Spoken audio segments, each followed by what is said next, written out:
Here we go. All right. The button thingy's pushed. All right, so welcome to Yom Teruah 5778. We made it again.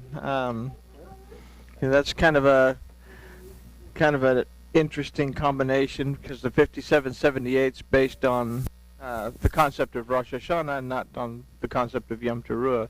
But that's okay. Let's talk to our Elohim and then we'll take a look at why this particular assembly is so very, very important and why it's so overlooked. Father, we thank you for this opportunity to study your word. We ask that you will open our eyes, open our hearts, open our ears so we can see you, hear you, understand you, know that you're present with us, and build this relationship that's so special with you. And we thank you for everything. In the name of Yahushua, amen. All right, so today is a very serious day of contemplation, and we kind of discussed that prior to the mikvah. The assembly for Yom Teruah is a day that we must choose whether we will hear the voice of Yahuwah and do as our Elohim has commanded us according to his word, or whether we will listen to what someone else tells us that our Elohim is saying regarding his word. So, do we take the time to build a relationship with our Elohim by intimately connecting with him through his word? Or can I really answer the question, does Yahuwah Elohim exist? Because I just as soon just listen to it from someone else, the preacher, the televangelist, the best-selling author, and that's as much of the God impact as I want in my life. So today is the day that we make that decision. Do I want a real relationship with my Elohim? So today is based on 3 verses out of the book of Vayikra, out of the book of Leviticus. The only place that we find these, it's not mentioned anywhere else. But this particular assembly is so very, very important because it is, if we understand what's going on with it, we're going to have a much better understanding of the 24th chapter of Matthew. And we'll also have a better understanding of what's going on in 1 Thessalonians chapter 4. So these verses are, starting with verse 23 of chapter 23 of Vayikra. And Yahuwah spoke unto Moses, saying, and that's an interesting little thing, because normally, okay, this is an introduction, we'll just blow over it. But the word for spoke is dabar. This word is he proclaimed, he announced, he declared to Moses. And then it says saying. So wouldn't it just be okay just to say, and Yahuwah spoke to Moses? But then it says saying. The word here is le'emor, that from the root emor means more than simply to speak, but it means to speak from the heart. So Yahuwah is speaking to Moses from his heart. And if we understand the Torah, our relationship to the Torah, that the first letter is Beit, the last letter is Lamed, you put them together, Lamed Beit spells Leb, represents the heart of Yahuwah. That is what declares to us, proclaims to us, promises to us, commands us, teaches us, and guides us. So, verse 24 says, Speak unto the children of Israel, saying, In the 7th month, in the first day of the month, shall be a solemn rest unto you, a memorial proclaimed with the blast of horns, a set-apart convocation. There's really no word for horns or shofar or trumpet or anything else in this verse. The main thrust of this verse is that you're going to hold a special assembly for the sole purpose of remembering. And within the word for assembly, this set-apart convocation, this word for convocation, like we say, is from the word mikra, that means not only to assemble, but it also means to teach. So we're going to learn something during this particular time. Now, we go on, You shall do no manner of servile work, and you shall bring an offering made by fire unto Yahuwah. So basically it's not so much about, I don't have to go to work today or anything else. It's not, don't come to this service Don't come to this assembly preoccupied with other things on your mind. Dedicate this time completely to your Elohim. Bring an offering made by fire unto Yahuwah. Well, we don't offer up sacrifices, but hey, what better time to sit and have a relationship discussion about our Elohim than at a barbecue? Okay, there we go. I had to get that out. At a barbecue. So, all right, so this commandment to observe this occasion only occurs here at Vayikra 23. It's a commandment that if we're not paying attention to become familiar with the Torah, we will miss.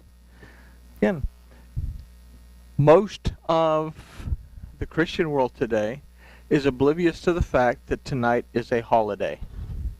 And is oblivious to the fact that today is a very, very special. Actually, from yesterday to today, it's dark out, so Yom Teruah is officially ended.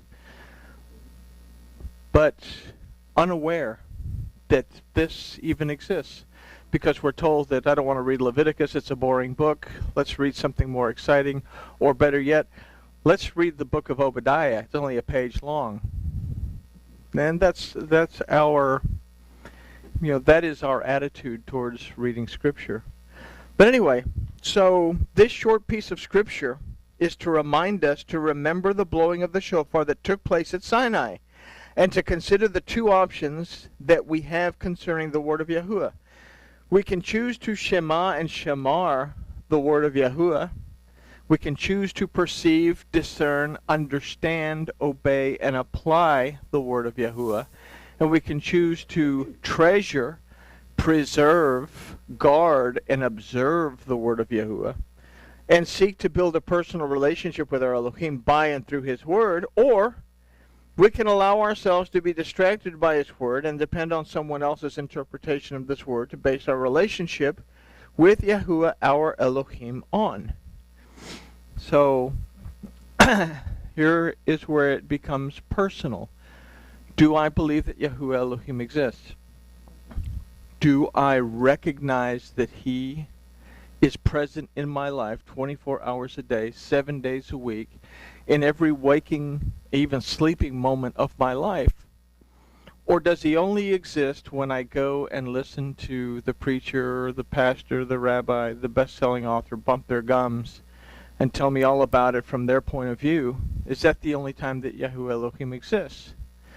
And this is part of that decision, that critical decision that we have to come to grips with on Yom Teruah, because we're about to go into Yom Kippur. I have to establish that I believe that Yahuwah Elohim exists before I can go to Yom Kippur and humble myself before his presence and acknowledge where I'm at and what changes I need to make. So the choice that we make in this set-apart assembly will dictate whether or not we are able to hear the shofar blast when the age of the Adam comes to an end. This assembly gives us the opportunity to reflect on Yahuwah's question to the Adam, "Where are you?" And this time allows us to reflect not only on this, but also on where we are going. The blowing of the shofar of Yom Teruah serves to remind us of the giving of the Torah of Sinai, and it serves to remind us that today we must choose the direction that we wish to follow. This day has been labeled by the rabbis as Rosh Hashanah, but it's not the head of the year. Okay? We have a commandment that after the Abib, we are to set the first month. And that first month, the head of the year, begins Passover. Rosh Hashanah means the head of the year. It's the Jewish New Year. But we read in this verse 24 that says what? "Speak to the children of Israel, saying, in the 7th month, in the first day of the month, shall be a solemn rest to you." So we're missing something. It's rabbinical takanot, this Rosh Hashanah idea. It's not the head of the year. The verse clearly tells us, according to the Torah calendar, it's the 7th month. The rabbinical civil calendar represents the first month of their civil calendar, not the first month of Yahuwah's. Now, we have a lot of reasons for blowing the shofar on Rosh Hashanah.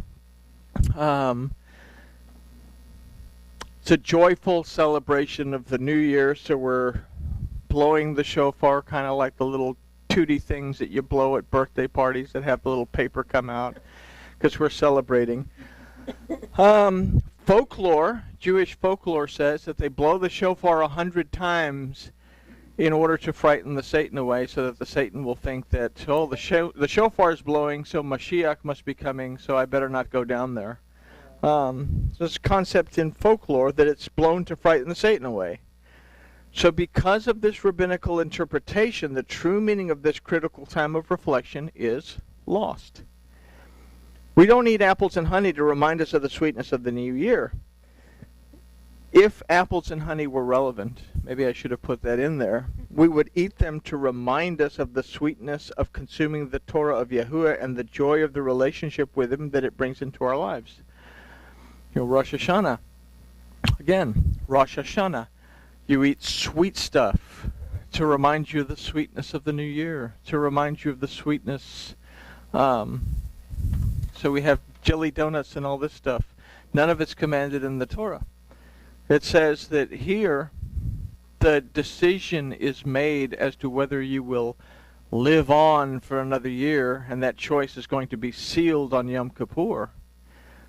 But truthfully, this is the day that we make the decision, that I say, yes, I believe without a doubt that Yahuwah Elohim exists, and I am going to dedicate myself to building that relationship with Him based on His Word, based on my sitting down and taking the time to reflect over His Word. And I'm not going to depend on someone else to reflect on it for me, because this is going to prepare me for Yom Kippur when I humble myself before Elohim. I can't humble myself before Yahuwah Elohim if I haven't established that I believe without a doubt that Yahuwah Elohim exists. So, anyway, if we say that at Pesach we made the choice to enter into an intimate relationship with Yahuwah, a relationship made possible by and through Yahusha, and if we say that at Shavuot we made the choice to honor Yahuwah as our King and our Elohim by choosing to honor His Word as a guideline for our lives, if during the last 30 days of Elul we've searched ourselves to understand what we need to adjust in our lives to truly live in agreement with Yahuwah Elohim, then today, on Yom Teruah, we must choose whether we are going to develop our relationship with our Elohim by seeking to perceive, discern, and understand His Word, so that we are walking in agreement and unity with Him, like we said earlier. It's on the first day, but first is agreement, to be in unity. You will, that Yihyeh, you will exist in an agreement and in unity with your Elohim. So today we make this choice, or whether we are simply going to go along with whatever interpretation comes along without taking the time or concern to validate it. Again, it takes us back to something that we've really, hopefully hammered into ourselves over the last several months. Why do I believe what do I believe? Why do I believe what I believe? What is the origin of what I believe? So we're not going along with just any interpretation that comes along without taking the time or the concern to validate it. Yom Teruah must become a day of connection for us. We must be able to be sensitive to the Word and the Spirit of Yahuwah. Only in doing so will we be aware of the shofar signaling the time of preparation of the coming of the day of Yahuwah. And only in doing so will we be sensitive to the blowing of the shofar at the end of the age at Yom Kippur. These are two things that are referenced in Matthew 24 and again at Thessalonians. You'll hear the shout and the Son of Man coming in the clouds, but you'll hear the shofar. Then you'll see the redemption, restoration, deliverance of the Adam coming in the the power of Yahuwah. But if we don't pay attention to His Word, then we're not going to be able to hear that voice, and we are going to miss the world to come. because that door will close, and we have the choice to be inside or to be outside the gate. We can be inside the gate with Yahuwah Elohim as our king, Yahusha as the Kohen Hagadol, or we can simply be outside the gate where time continues. And if time continues, then the wages of sin continue to be death. But anyway, that's for another time. So, only in doing so will be sensitive to the blowing of the shofar at the end of the age at Yom Kippur. So, I put a whole lot of verses here from Devarim. I highlighted some of them, and I'm going to kind of really look at those.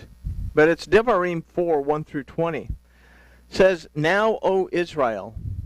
Before we go on, again, say, oh, well, Israel, the children of Israel, this is a dispensation. It only applies to the children of Israel. But if I say B'nai Israel, okay, yes, it means children of Israel. But if I say B'nai, that means children, comes from the root Bana, that means to restore and to establish.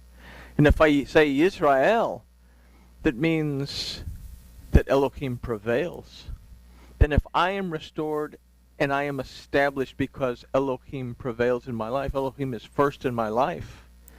Or if I'm restored and established because of the other definition of Israel, which means to wrestle against Elohim, if I'm restored and established because I recognize when I am fighting against Elohim, then it's not a dispensational thing. This is going to apply to me because I am restored and established because I recognize that Yahuwah Elohim exists in my life. So, and now, O Israel, Shema, perceive, discern, understand, obey, and apply the statutes and the ordinances which I teach you to do them, that you may live. Okay? And go in and possess the land which Yahuwah, the Elohim of your fathers, gives you. So we can say that if we understand the symbolism of moving into the promised land, we can also understand the symbolism that if we, as the ones who are restored and established because Elohim prevails in our lives, we also have to Shema the word of Yahuwah Elohim so that we can move into the land that was promised, which was Gan Eden. So, you shall not add unto the word which I command you, neither shall you diminish from it, that you may shamar, that you may treasure, guard, protect, preserve, and observe the commandments of Yahuwah your Elohim, which I commanded you, or which I command you.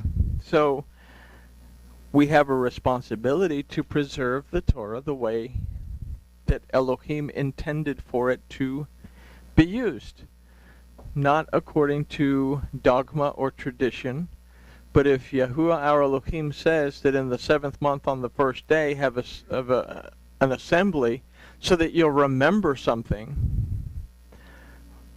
we don't need to turn it into something that says, hey, we're going to celebrate the Jewish New Year and we're going to blow a shofar to frighten the Satan away and eat jelly donuts. So, your eyes have seen what Yahuwah did in Baal Peor. For the men that followed Baal of Peor, Yahuwah your Elohim has destroyed them from the midst of you.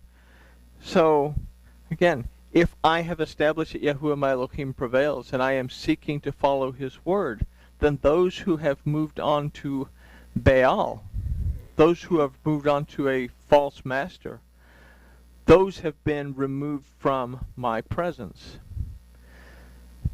But you did cleave unto Yahuwah your Elohim, and are alive every one of you this day.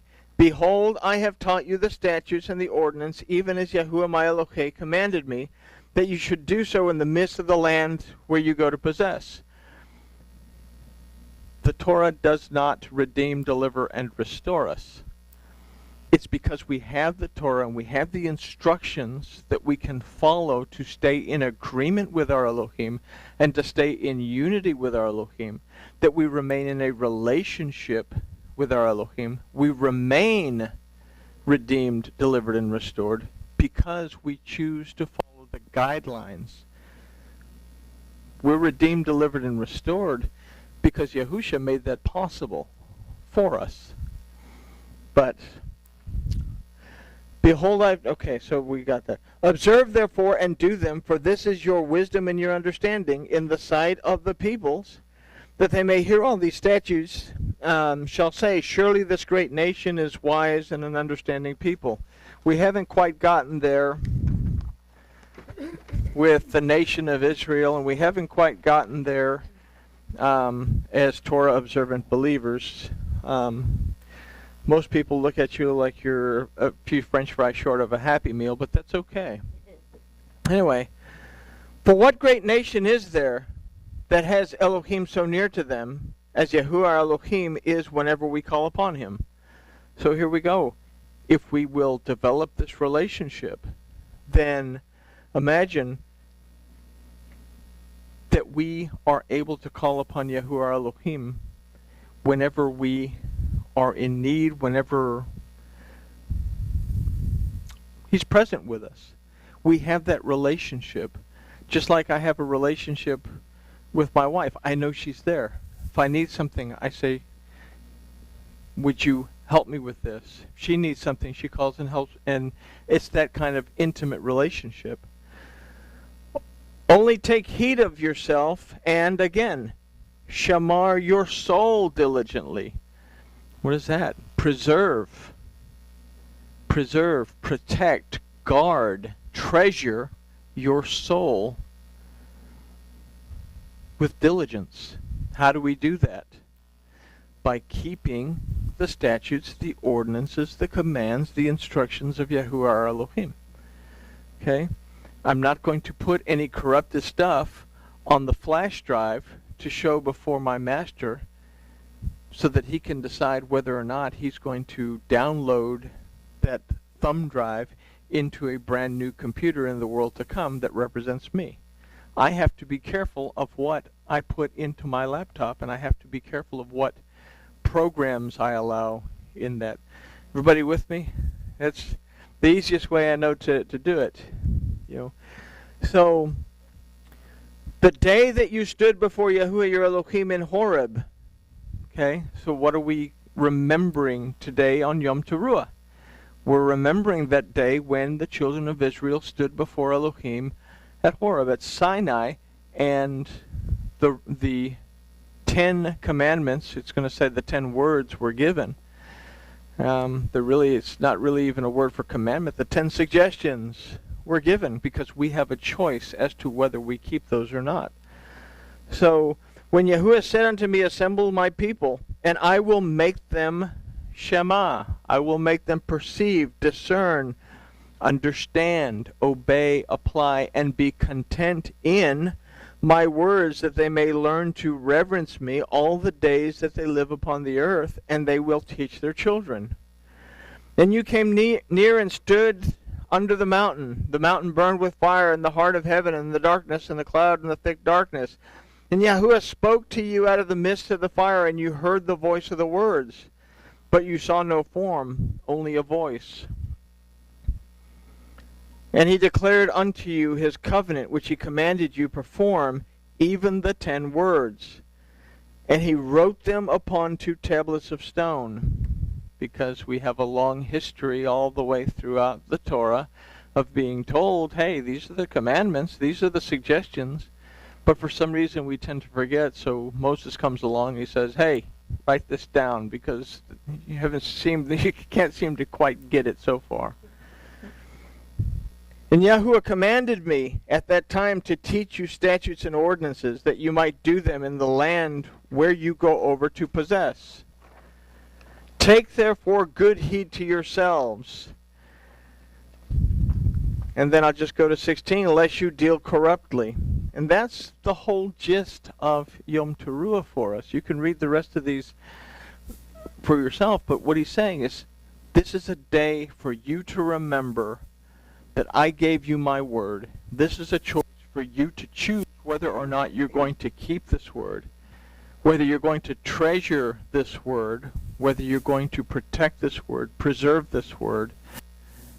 You're going to perceive what it means, discern what it means, understand what it means, obey what it says, apply what it says, and be content in the relationship that it develops for you with me. So, in these verses, we find the source of our reflection for this day. Today is a day that we set aside to look deeply at our belief and search to find if we've strayed away from the word of our Elohim. The time between today and Yom Kippur is to be a time of true reflection. For it will be on Yom Kippur that we humble ourselves before our Elohim and confess before Him what we've discovered about ourselves and our walk with Him, and we make sincere teshuvah. It's said that today the decision is made, and that on Yom Kippur that decision is sealed as to whether we live or die another year. That's the Jewish folklore side of things. The Torah is saying, today is a day for you to remember me, remember the commandments I gave you, and make a choice whether you want to be in agreement with those commandments or to be in unity with those commandments. I gave them to you, but you didn't listen and you built a golden calf anyway. And the result of that golden calf was that you have this Day of Atonement now. Are you going to listen to my word, or are you going to continue to ignore my word and make golden calves? And this is the choice that we have to make between now, Yom Teruah, and Yom Kippur. Because Yom Kippur, we choose whether we are going to take in the gold and the water and convert those things that we've developed for our own worship and convert those things into things that we worship our Elohim, rather than consume those things that lead us into a different direction. And we choose the difference between life, the 3,000 that were put to death when they didn't want to jump over on Moses' side and the Levites went through and put them to death, or do we want to be part of the 3,000 that were restored to life after the coming of the Ruach, after the restoration of Yahuwah as Malech, Ha'olam, and Elohim? So that's the choice that we have. So the time between today and Yom Kippur is to be a time of true reflection, for it will be on Yom Kippur that we humble ourselves before Elohim and confess before Him what we've discovered about ourselves and our walk with Him, and will make sincere teshuvah. Today, we can say, begins the first day of a restored relationship with Yahuwah, our Elohim, if we choose. And in saying that, I told you it was going to be short, but a short little lesson for us to hopefully grasp the importance of this particular day. We go through Yom Teruah, then Yom Kippur, and then we end up at Sukkot. So the choice that we make is going to lead us into that relationship where we are permanently surrounded by our Elohim. And then on that 8th day, when we roll the Torah back, it's a reminder that we've made the choice in Devarim to live or die. We've chosen life, and as that rolls back, we begin again at the beginning, where we have been restored back to that relationship with our Elohim in the garden the way we should have been. We don't have to die to get there because we can live that relationship today. And with that, we can say that grooviness has been achieved.